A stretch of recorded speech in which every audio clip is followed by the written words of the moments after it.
Hey everyone, it's Michael Zapersky, and welcome back to another episode of the Consulting Success Podcast. Today, we have a treat because we have not only one guest, we have two guests. We have Adele Cehrs and Chip Massey joining me.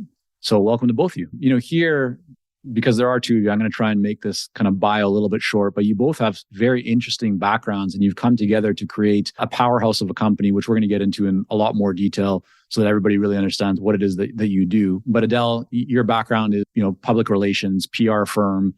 You've worked with companies like Lockheed Martin and Facebook, even a president from what I understand. And you've also taught crisis communications at places like Princeton, Cornell, and Georgetown. So, you've been around the block when it comes to PR and communications. I think it's safe to say that. Chip, you are the person that most people don't want to have knocking on their front door, or maybe they do, depending on the situation. But you are a former FBI hostage negotiator and you started a business, I know, after leaving that world. And then you and Adele came together and decided to create your company, which is now called The Convincing Company. Let me pass it over to you first, Chip. Just fill us in for 30 seconds, a little bit more of you talk about being an FBI hostage negotiator and then an agent and then getting into a business. What was that business before you and Adele came together? What were you doing? Just tell us a little bit about that for a moment. Sure. And Michael, thanks for having us. So right after the Bureau, I started a company called Plowshare Communications, and it was designed really in the very beginning stages of how corporate professionals can better communicate using the techniques that I learned. And when I met Adele at an entrepreneur networking event, we saw how our skill sets could work together. And that's how we started our now company, The Convincing Company. Got it. Okay. And so fill in for me anything that I missed just in terms of PR company, a little bit more of the work that you were doing prior to starting The Convincing Company with Chip.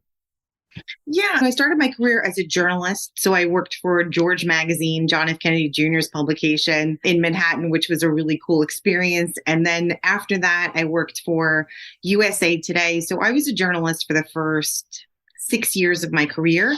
And then I realized I had to pay my student loans back. And as much as I loved journalism, I went over to the dark side, as they call PR, in New York City and worked on Madison Avenue, launching some huge brands like 1-800-Flowers, Movie Club, some of the early .com companies.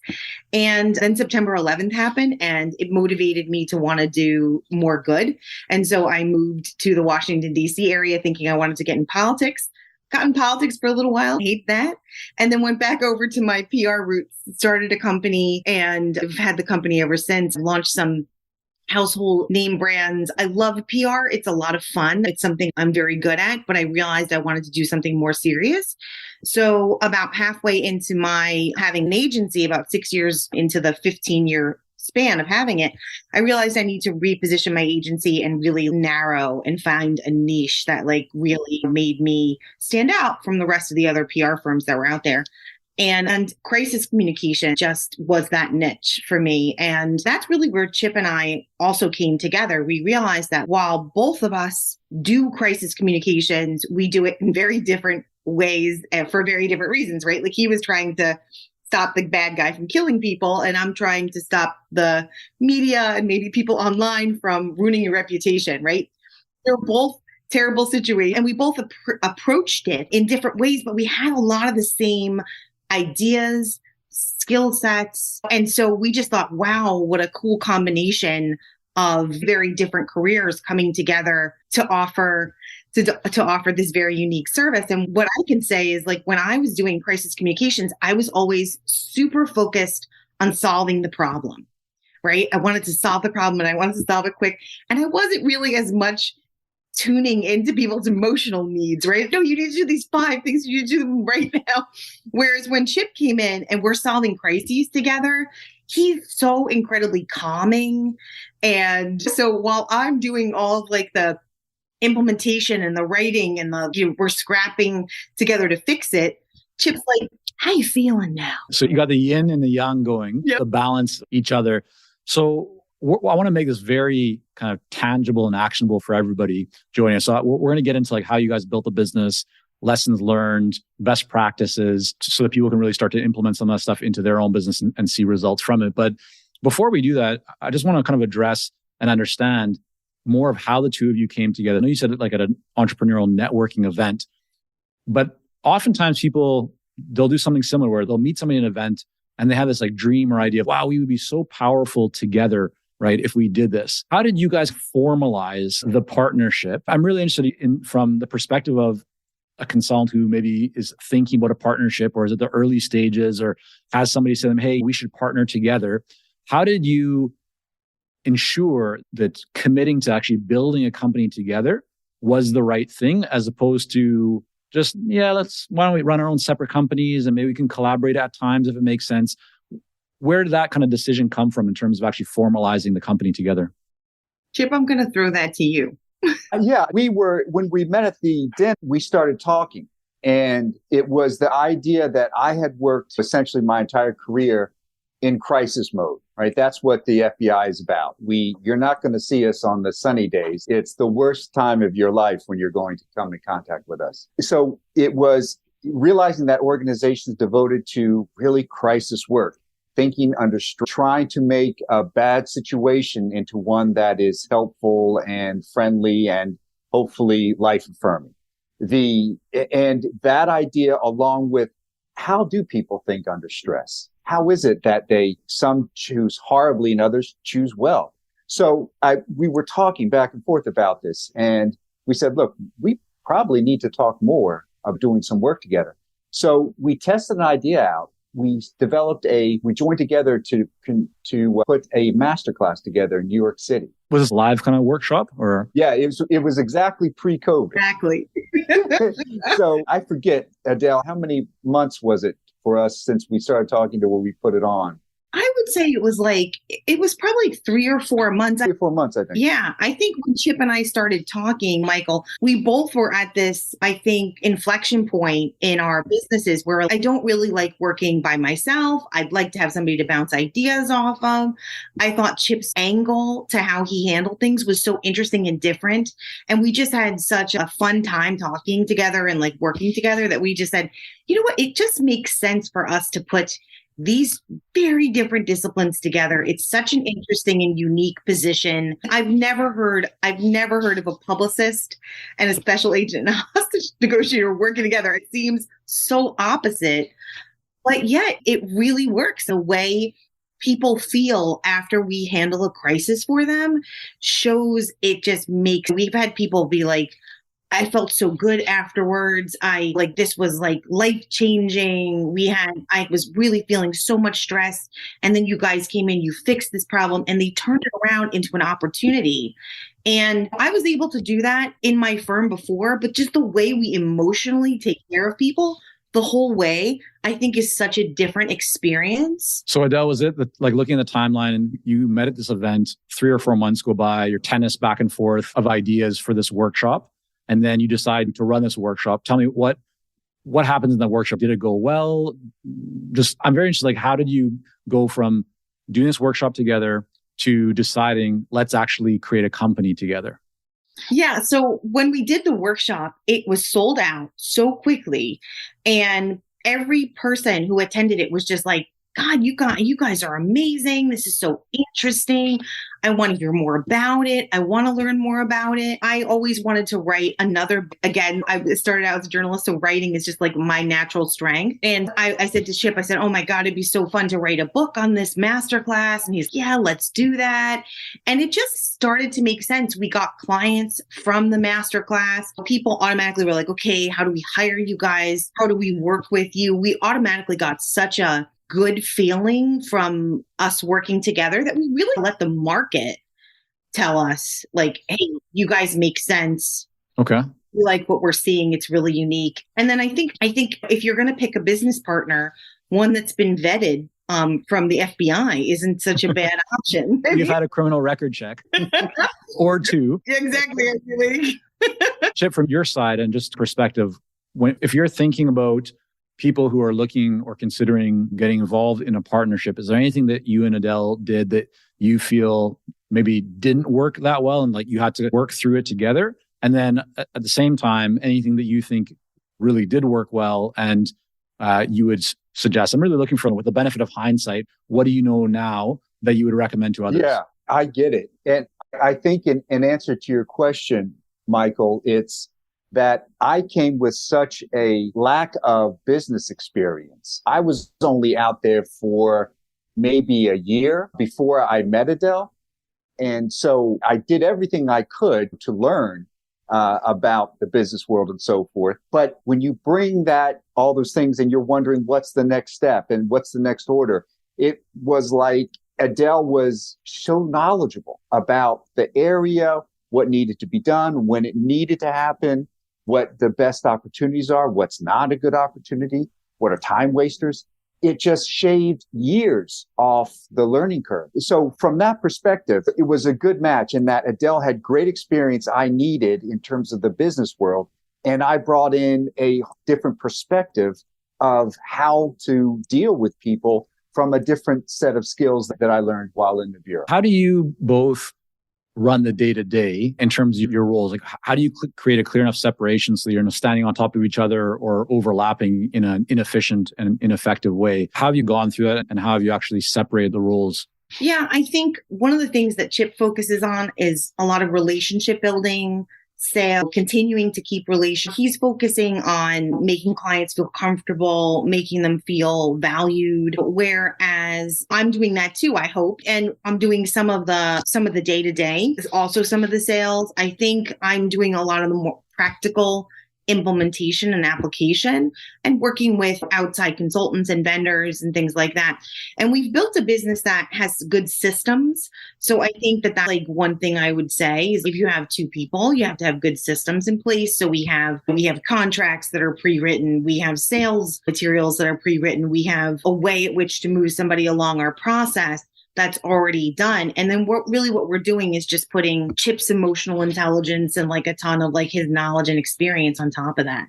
And I think that's how we work really well together. And it's just easy. He's really easy to work with. I don't know if he would say the same to me, but I think he's really easygoing. And it's just a really nice combination. It's a really nice. Yeah. Is there anything that the two of you have been working through that was a bit of a challenge or is a bit of a challenge that you're just actively trying to sort out? I'm trying to help to like anticipate for those that are looking at partnerships, what might be some red flags or just areas that they need to prepare for in advance? I think figuring out finances and getting good outside counsel for finance is also good, right? So like we have an external CFO who's just awesome. And I hate doing accounting. It's just awful. I know Chip doesn't love it either, right? We're just like, we don't like this. And it's like, I think when you find things that you both don't like, especially if you have a partner, go find those external resources. We're consultants, but a lot of times we hesitate, especially as entrepreneurs, right? We don't want to reach out. We want to do it all ourselves. I think that's one of the biggest hurdles that a lot of entrepreneurs have is they just are good at a lot of things. And so they're like, okay, I'm not bad at it. Might take me 17 times longer to file a 1099 than would somebody with this experience. So I'm just like, I'm a big proponent of just outsource it. If it's going to take us a lot of time and we're both not loving it, let's get it off our plate. All right. Yeah, no, that makes sense. So let's now shift and talk about sales. You mentioned that you both ran this master just before COVID started. And from that, you got your first clients for what became the convincing company. Let's fast forward now. And Chip, I know Adele mentioned that you're quite involved on the sales side. So share with us, what have you all been doing after you got those first initial clients from the masterclass? Where's the focus been and what's been working best for you from a kind of lead generation, business development perspective to fill your pipeline with new opportunities and clients coming in? When we first started working together, Adele already had an extensive email list, and that's as huge. So we were able to work back on people that she has known, people she has worked for and worked with, people she's had as clients, and just use that list as huge grounds for reaching back out, finding there's so much left when that is possibility from previous clients. If there was a good experience, they're always trying to find ways of working with you again. And so if you're able to continue to cultivate that, to show them, just to be in touch with them, I would say is the strongest portion of it, is the outreach, is calling these people up asking what they're working on. Do they need any help? There's so much to be gleaned from that. And the development of the first thing that Adele had me do when we started working together, she had me do a webinar with me. It was like the second or third time we had met. Exactly. And she said, hey, we're doing a webinar tomorrow. I said, oh, really? Okay. My first one. So I said, fun. And we did it. We had huge subscribers to it. It was amazing.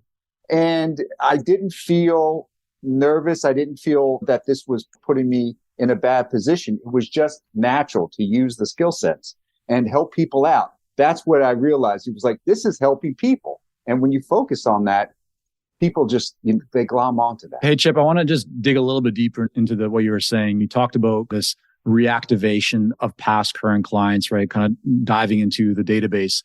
I think very often people have a more extensive network than they are first giving credit for, meaning that they have lots of connections on LinkedIn or people that they've worked with in past jobs or people they met at conferences or business cards piling up, whatever it might be. And the thought of picking up the phone and calling somebody or sending an email to somebody for many is scary, right? It feels, I don't want to bother people. I don't want to be promotional. So I'd love if either you or Adele could share some of the language that you used or a bit of, here's a template of what we said, or here's what was in the email or what we said on the phone call, so that people could just hear the language or the structure that you all used that worked for you to actually check in with people and feel good about it, but also something that was successful in turning those actions and activities into clients. Yeah, Michael, I'd love to talk about one thing that I think Chip never likes to brag about himself. As the promoter here, I'm going to do it. He's going to hate this. He's so good at making people feel super comfortable. And he is somebody's like biggest cheerleader. He'll get on the phone with somebody and you'll be excited about what they're doing. Hey man, I just saw that you did this really cool thing on LinkedIn. I saw this article that you were in. I saw that you were connected with this person and you said this on this post. And he gets on the phone and it's just such a natural thing for him to be a connector, which is obviously why he was really good as a hostage negotiator and he was really good as a minister. And it's like, he just makes people feel automatically comfortable by getting excited about their success. I think so many people get on a call with a prospect and they're so focused on, here's the 5,000 reasons why I'm amazing and you should listen to me. And it's like, nobody wants that. You know what I mean? But I just want to clarify one thing that I think is incredibly important. And I want to confirm this is what you're saying, or what I think that you're saying and Chip is saying as well, or sounds like the process. So you're not picking up the phone or sending an email to somebody and just talking about your service and what you're doing. It sounds like your approach has been, or maybe still is, you're finding something that person did. It could be a post. It could be something on a social platform. It could be a talk they gave. It could be a mutual connection, but you're personalizing something that you saw. Like you're actually doing a little bit of homework on each of these people before you pick up the phone and call them. Is that correct, Chip? Did you do that for every single person you were calling? Or was some people you just pick up the phone and, hey, it's Chip from the convincing company. How are you doing? It's been a while. So just give us a little bit more color on that. He's an investigator. Sorry. Yeah. And we know you already know this, Michael. We know this is for your audience. But the idea is that if you're treating this person like a cold contact, it is going to be a cold result. And there shouldn't be a cold contact. There's always ways of getting to somebody that you already know. And somebody knows somebody who knows somebody. It's always the case, right? So when you're able to see that, like Adele said, that there's an article they put out, there's a promotion they just got, there's something like that, it just so resonates them and makes them feel seen and heard when you respond to them and say something that connects to that. And there's no reason why you should hesitate to pick up a phone and congratulate somebody on that. And it just makes a conversation natural and warm. And then the next thing's always approach. But it's first an interest. I have an interest in you and what you're doing.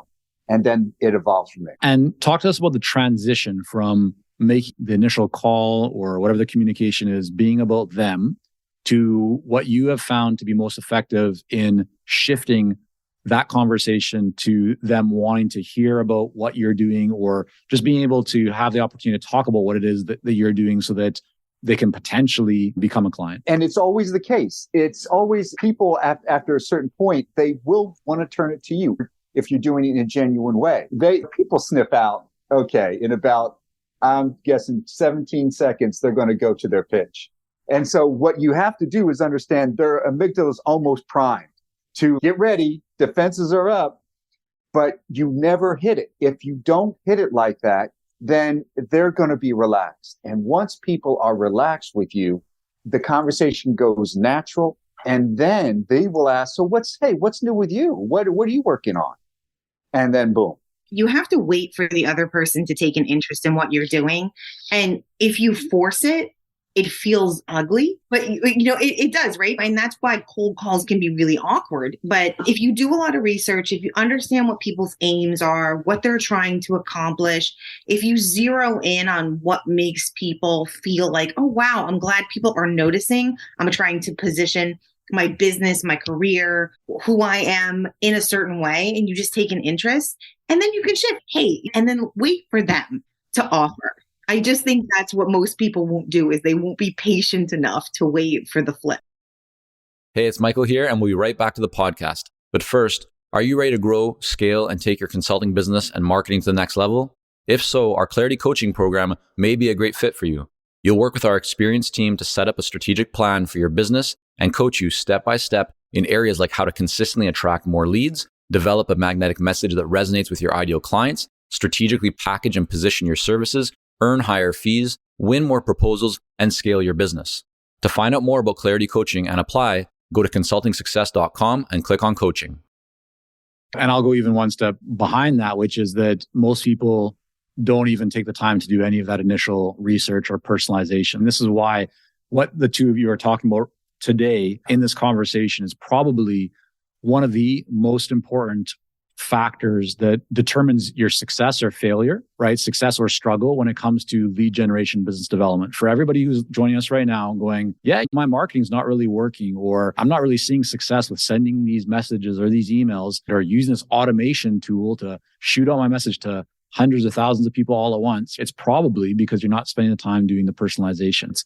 You're treating people as numbers, right? Not as people. And this is such a big one. And yes, it takes a little bit more time, but you'll typically see faster results, even though it takes more time, as opposed to you can take quicker action with automation and not personalization, but it's going to take you longer to see results. So well said, Michael. Yeah, good stuff, guys. Thank you for sharing that. Couldn't agree more with that. And one of the things I said to Chip when we first met, I was like, let me ask you a question. As we were forming our partnership, I was like, do you like sales? And he was like, I love sales. And he talked about all of the things he did as selling newspapers as a kid. And he went into all this. And I'm like, I loved it too. And you could almost predict an entrepreneur's success based on how much they like to sell. And just the thrill of it. But also it's just the connection to other people. Do you have a strong interest in other people? If you are asking that question, you're like, okay, do you like sales? Is it something you like? You're getting something from them. And I just think that's the indicator of a good entrepreneur. It's, are you interested in others? Are you deeply interested in what's making somebody tick? And are you going to position your services to what that person's needs are? And that's a lot of what we talk about in the book that we're writing right now. This was so fun. We called up a professor. Where is he? Professor at Columbia. And his name is Dr. Bontempo, right? It's such a fantastic professor name, right? It's like Dr. Bontempo said. And he's such a smart guy. And he talked about this thing that's been around for 40 years. It's been around and social scientists have studied it. And it's like a continuum of how to be persuasive, influential, convincing. And essentially, the idea is you never start, and this for me as a journalist was like such a weird epiphany. You never start with your strongest point first.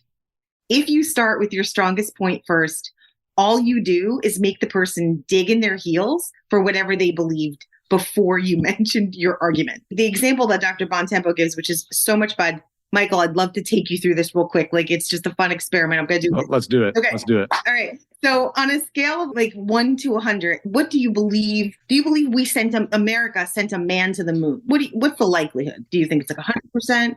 Yeah, 100%. 100%. Okay. All right. So has there been any other country that has claimed to send an astronaut to the moon? Yes, 100%. Who? Russia. USSR. Well, Russia didn't send a man to the moon. They sent a man around the moon. Okay. I promise I'm doing this. Semantics. Moon, beside the moon. Doing this all on purpose, promise. Okay, cool. So have you ever been to the desert? Have you ever been to the desert? I have. Okay, cool. So when you look up at night in a desert, there's no like air pollution, light pollution, right? You look up in the night sky, what do you see? Stars. Tons and tons of stars, right? And these days, satellites. But yeah. And satellites. So it's super, super clear. You see everything above, right? So let me ask you this question. Why, when Neil Armstrong landed on the moon and he stuck the flag in the background, it's all completely black. You can't see any stars. Why do you think that is? You tell me. That's where I have to stop, right? I'm a consultant. I'm going to ask more questions before I provide a recommendation. Well done. No, you're so smart. You're so smart. You're handling this really well. So essentially, that is what we'd call the convincing cliffhanger, right? Because now what you have stuck in your mind, right? Like what we did was we took you from a place of certainty, right? So you were certain. You're like, I'm 100% certain that we sent a man to the moon. And then we created something called FUD, fear, uncertainty, and doubt. And we're saying to you, like, did Russia send one? And you're like, no, I think they did. And then we're like, no. And then you're like, oh, maybe I don't know as much about the moon landing as I thought. Then we take you to the Armstrong example. And now what is stuck in your head, any intelligent, super smart person like yourself, that's too much dissonance in your brain. So you're going to have to go and look it up, right? Now you want to see that picture. You're going to go to Google, you're going to go to images, you're going to look at that picture, and it's going to show you a bunch of data that's going to support my argument, not necessarily what you started to believe. So I'm moving you slowly down this continuum. Now, if I started out with my strongest point first, which is we never landed a man on the moon, you'd be like, this lady's crazy. I am not listening to a word she says because I do believe we landed a man on the moon. There's science. Yeah, no. So what you're doing is you're creating space for potentially the buyer or the person on the other side to recognize or start questioning themselves that they may not actually have all of the answers. So they become more open to hearing your perspective, your point of view, or maybe your recommendations. Yeah, certainty is the biggest barrier to being convincing because the person already thinks they know. And if you point out that they don't know, you sound obnoxious. But if you take them down the continuum and they learn themselves, hey, maybe I don't know as much about this, then they go seek research, and then you can be part of their research journey. It all of a sudden becomes more collaborative and intellectual and research-based. And people like to feel like they're making a decision on their own. They don't want to feel coerced. So would the two of you say, based on this concept, that for a consultant or an advisor, someone that's working with organizations and decision makers, that they should, if they know, let's say a recommendation or something that their client should do, before saying, here's what you should do, or here's the way that you should be looking at things, are you advocating for the person going in to ask a bunch of questions first that might create that space to get I want to see, what is the application of this concept? How do you think it can be applied in the most effective way for consultants? Yeah. So I had some fun with this, right? Because I'm like, okay, I'm going to try this with our messaging. And so we started offering this pricing program, right? And I'm like, we want to help people price their services.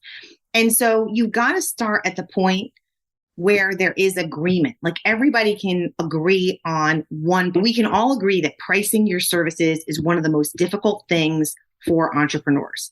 And then the person, yeah, that has been difficult for me. I can't really figure out what my prices are. And then you start adding the fear, uncertainty, and doubt. What if the pricing strategy you're using is not optimal? Or what if you're potentially leaving a lot of money on the table? Then they're starting to think. And what if your competitors are charging so much more than you? And it's because you don't know how much the market will bear for your service. So do you see how it becomes more of they're discovering it rather than you forcing them? It's a totally different tack, but I think it's really effective. Okay. So I'm going to put a little pin in this for a moment because the two of you are going to cover this in your upcoming book, which is called Convince Me, in a lot more detail. So everybody should check that out. I know you said it's available for pre-order. So check Amazon or all those good places. It's published by McGraw-Hill. I want to bring this back though to you and to your business. So you got your first clients from the masterclass that you did. After that, it sounds like you had this database, this list that you were able to go to reach out to people. That turned into conversations. What I'm wondering now is, today you provide several different services. I'm wondering, is there any service that when you started, you found over time wasn't maybe the right one? Is there any service that no longer is offered, but you used to offer? I'm wondering, how much have your offerings changed over the years? I would say I want to do less public relations work. I think I've been an entrepreneur for 17 years. I come 4 generations of entrepreneur. And because I'm a publicist and I've been very successful in this area, it's a double-edged sword, because I keep getting calls like, hey, can you do public relations? Can you do this for us? Can you get me visibility?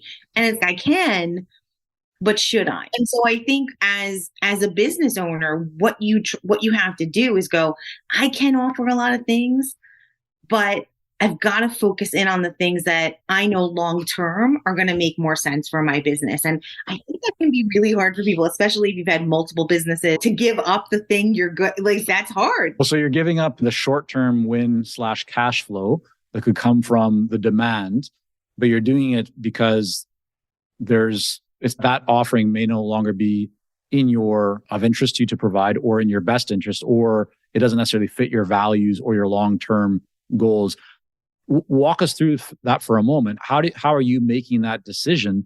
Because that's challenging. If a client's offering you 10,000, 50,000, whatever it might be, to provide a service that you know you can provide, but it's not the core of what your new model is, how do you kind of navigate that decision process in your own mind? I think it's an opportunity cost. I think you've got to keep looking at it like, I think you've got to go, okay, if this person is willing to offer me this, I know there are other projects over here that I could be doing that are actually better for where I want to take the business long term. And that's what we did when we decided to publish the book. I mean, like, writing a book is an incredible commitment, right? It's a long process. What do you mean? I thought you just use the artificial intelligence, chat GPT. Here, you put in a few things, throw, copy, paste, publish, you're done, isn't it? No way. So what we did was we did a long-term investment in our business because, Chip told me what he knows and I told him what I know. And we were able to discuss this and put this down in such a way that I feel so much more educated as a result of writing the book. Like, I know so much about Chip's background, what he offers. We created new intellectual property as a result of taking the time to write the book. And I think what is so fantastic about writing, and I think, Michael, I would love to hear your perspective on this too. Every time you write a book, you're learning a ton and you're super hyper focused. You become an expert on that topic much more than you would hadn't you written the book. You can read a bunch of articles, but it's different comprehension. Yeah, same as like when you teach, right? You often learn so much when you're teaching others because you see what lands and what doesn't land. You see what people just understand right away or where there's a lack of clarity to work through. So all that makes complete sense to me. But I'm still wondering, Adele, like that decision process when there's money on the table or demand, somebody's knocking at your door, why are you feeling comfortable? What are you telling yourself to go, yeah, I'm going to say no to that right now because it doesn't fit X? What's that switch that you're hitting that's allowing you to forego that opportunity? I think it's just long-term vision, right? It's like, what do I want my business life to look like long-term? And I gave up having a PR firm with a decent sized staff because I didn't love it. I wasn't having fun with it anymore. And so I don't want to create another business where, you as an entrepreneur, and I know people listening must identify with this, right? As an entrepreneur, you live and breathe your business, right? So if you're not doing something that you love, that you're super passionate about, the world's not going to respond to it well. You're just not going to get the business. I was successful before, but I wasn't loving it. And so I just think that's the filter that I'm putting on is, are people going to gravitate towards me because they can sense, hey, this is a passion project. I just think the things that we've done in the book, the stuff that we've discovered, the way at which we approach this is so interesting. And I really am excited for the world to see it. So if I take on all these other projects that don't serve us, then we're never going to get to that larger dream. Yeah. Short-term pain for long-term gain, right, is another way to say it. So here, the two of you together, right? You have the PR crisis communications background. You have the FBI hostage negotiator, also crisis communicator, or just crisis, how to deal with crises experience. You put that together, you're sitting on now a bunch of intellectual property that you've developed and are continuing to refine and I'm sure develop new stuff as well. I'm wondering, what are you applying in your own business that you feel has really helped you to grow or to land more clients that you think others maybe aren't doing, or you maybe just know that people are overlooking? What's working really well for you guys right now? And I'm especially thinking about, is there anything that's just unique that you feel like, yeah, we're doing this and it's working really well for us? I have no idea why nobody else is doing this. Tip, can you, okay, so two things. I think predictive statements and the other one is forensic listening. Can you tell them about forensic listening? I think that's Yeah, sure. I think this goes down toward how I would answer your question, Michael, is training. I think our training arm for me is one of the most exciting parts of what we do right now, is that we help companies, executives, sales, to a better mindset around dealing with customers, whether they're irate or whether they're just regular, they want to find out more, or whatever they are on the spectrum. And that comes from what we've developed is called forensic listening. And the idea here is that we're talking about in the training is, what does a conversation have to say after it's happened? So what we do is we examine a conversation when it's over. And to do that, it has to be done. You can do it quickly or you can do this over time. But the idea is that forensic listening is that everyone has a way of understanding another person. And you can do it either methodically or you can do it haphazardly. And we're suggesting a way of doing this in a very almost scientific method. What's an application of this? If let's say a salesperson is talking to a prospective client, buyer, how do you measure the conversation after it's happened? Great question. So what I'm doing as we're talking to somebody is that everyone has an unstated narrative that's going on in their head. And that means that they have a belief about you, your product, your company, your service that they aren't necessarily going to tell you about. It may be negative. It may be positive. Who knows? We all have thousands of tapes running in our head at any given time about something.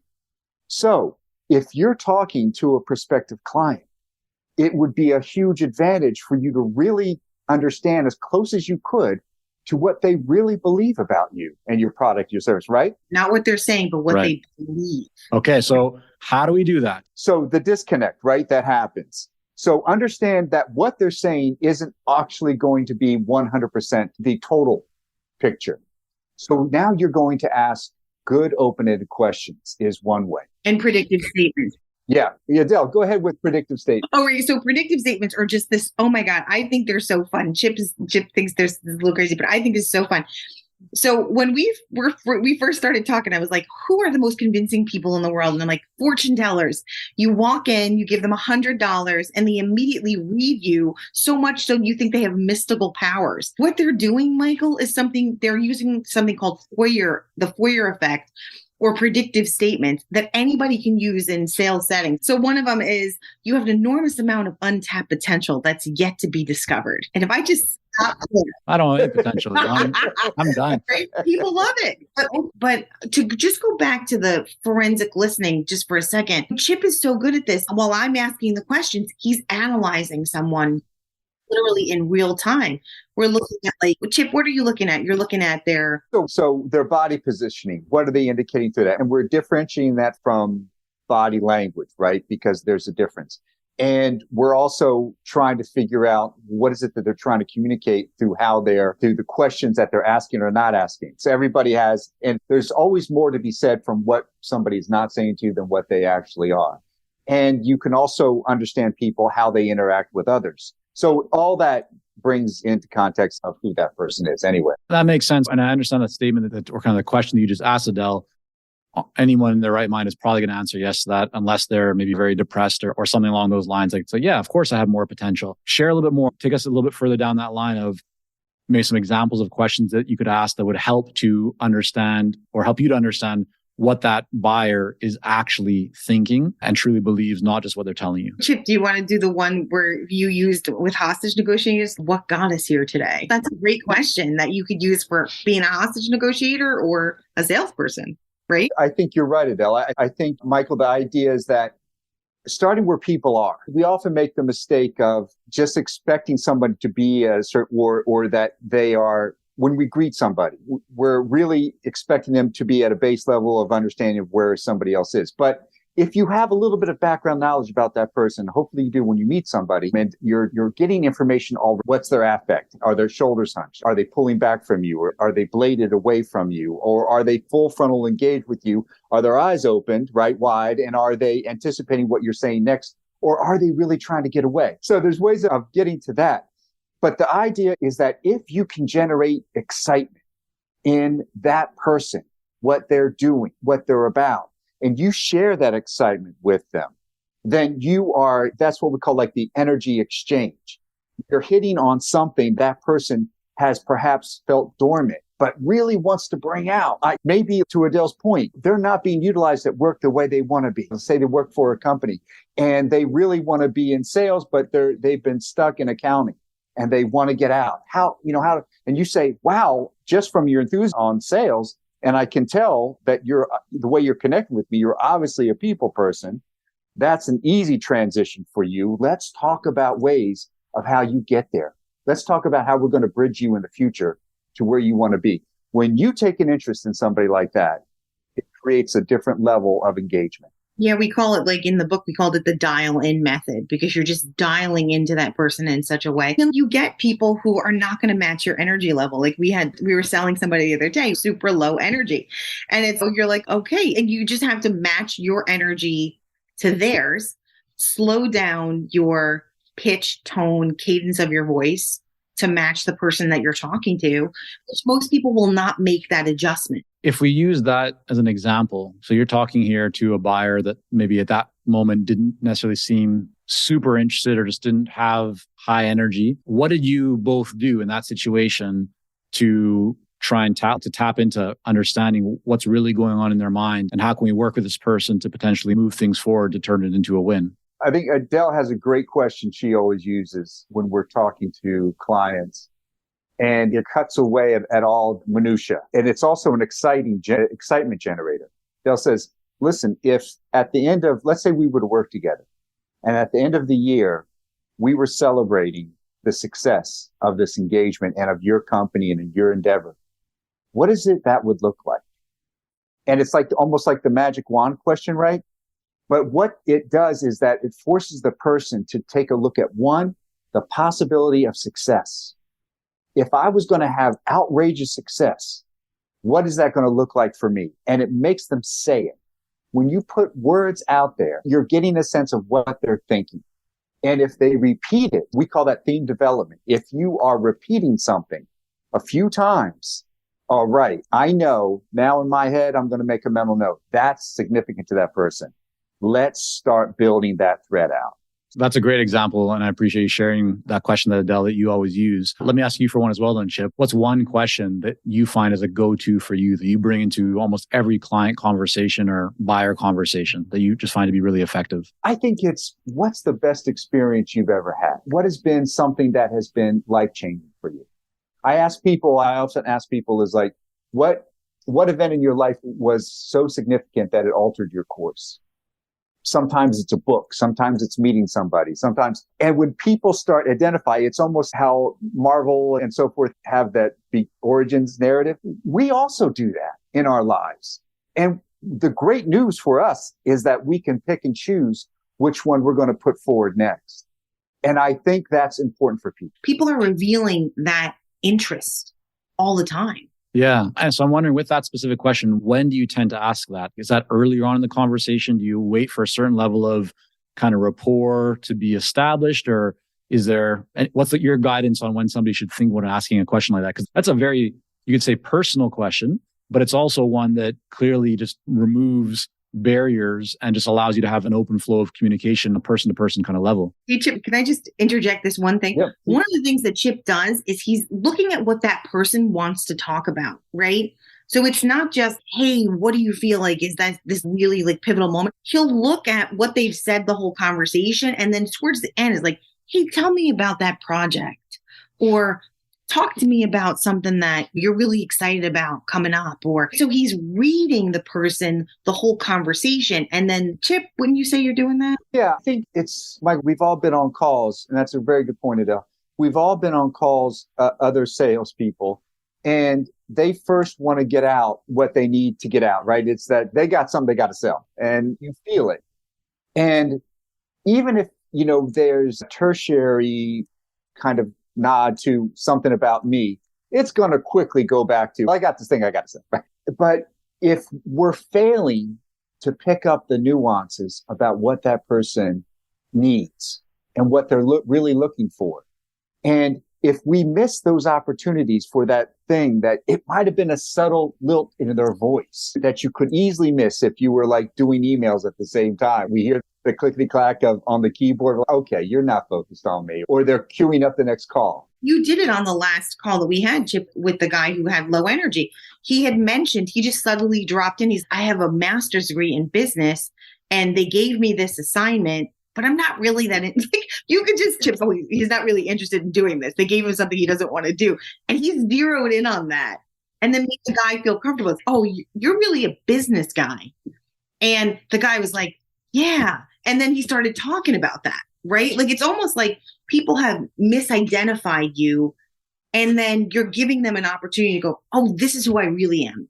We've covered a lot. This has been quite a tactical episode here today. And I have so many more questions for you guys about your business, how you got to where you are, but I want to respect your time. And I know we're already a little bit over the time that we had scheduled for today. Before wrapping up, what I'd like to do is just make sure that people can learn where they should go to learn more about your company, guys. I know you also have your book that is coming out, I think you said around September of 2023 called Convince Me, but it's available for pre-order already, you mentioned, on Amazon and maybe other fine places. But Adele, where's the best place for people to go to learn more about the company and what you and Chip are up to? Sure, convincingcompany.com. That's our website. So check that out. We'll have that linked up in the show notes. One quick question, guys, before we wrap up, because I tend to ask this and I don't want to leave people hanging. So we talk about your book. Aside from your book, what is, from each of you, one book that you've read or listened to in the last 6 months? Can be fiction or nonfiction, but just something that you've really enjoyed that you would recommend to others. I know this. Does it have to be a business book? Oh, no, anything. Okay. Fiction, nonfiction. Yeah. I really so enjoyed Rob Lowe's book. I thought he had so much. I don't know who's Rob Lowe. What's the book? Rob Lowe is this like teen idol in the US. He's like in his 50s now. He's had a kind of mediocre career, but the way he describes his book and like his experiences, it's just so much fun to listen to. And it seems like he's like just been at every major cultural event and he's somehow crossed into it. It's just so fun. He tells great stories. Like, I so enjoyed listening to that. Would really recommend it. All right, good. And Chip, how about you? You know what? I was recently listening to a radio station and they were playing the soundtrack to Kill a Mockingbird. And so I revisited that book. It's just, there's so many lessons that you can learn from novels like that, from the human experience. And when authors go to the pain to describe somebody's back character and emotions that are involved in it, I think it's so enriching and can help you think in different ways about the people you're interacting with every day. Yeah, it's fun. Good stuff. Adele and Chip, thank you again so much for coming on here today. And for everybody joining us, just think about what you can take away from today's episode. What's one thing that you can implement in your business? Maybe it's how you go about asking a question. Maybe it's just listening better. Maybe it's personalizing your emails or your phone calls or your outreach and just really thinking more of building relationships and focusing on value over volume. But whatever it is, apply at least one thing from the episode here today. And Adele and Chip, thanks again for coming on. Thank you. Thank you, Michael. It's a pleasure.